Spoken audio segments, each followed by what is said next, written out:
Hello, good evening. Kalalabas lang natin sa work at napadaan tayo dito sa may pasticceria.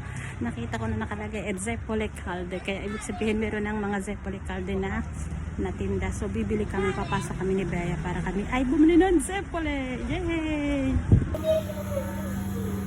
Hello, good evening. Tayo ay nandito sa pasticceria.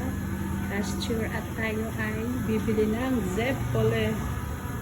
Ayan na nakalagay Zeppole Calde, nakita natin yan kaya tayo ay dumaan na tayo bibili. Lalabas lang natin sa work. Bili tayo na ilang peraso.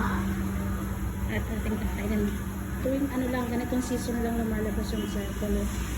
Kaya tayo ay bibili. Ay ng Bea naman ay tuwang-tuwa dyan sa mga ano, sa mga biskuti o biskuit ng Halloween. No? Ito parang retro. Ayan, mga biskuits para sa Halloween. Ayan. Hinintay pa namin yung aming order kasi niluluto pa. Ano lang din naman makakain ng pagkano. Sasayang lang. Ayan. Ang ganda dito. Ito yung nasa harap lang ng aming apartment. Ayan.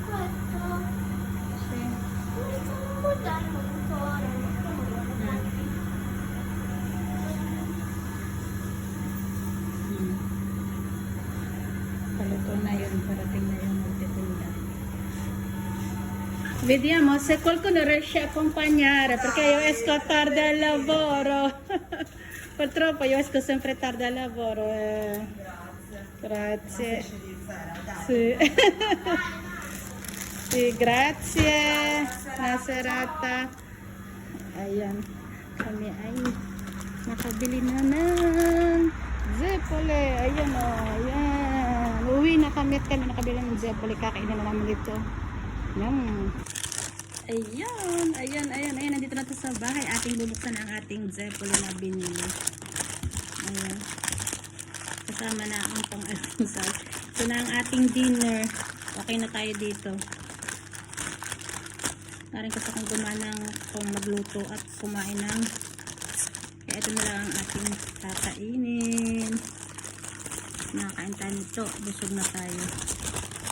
Ayan. Papakita ko sa inyo ang ating Zeppole. Ayan ang Zeppole na ating binili. Aming kakainin ni baby. Ayan o. Yum. Yummy. Buon appetito. Si baby no. Buon appetito.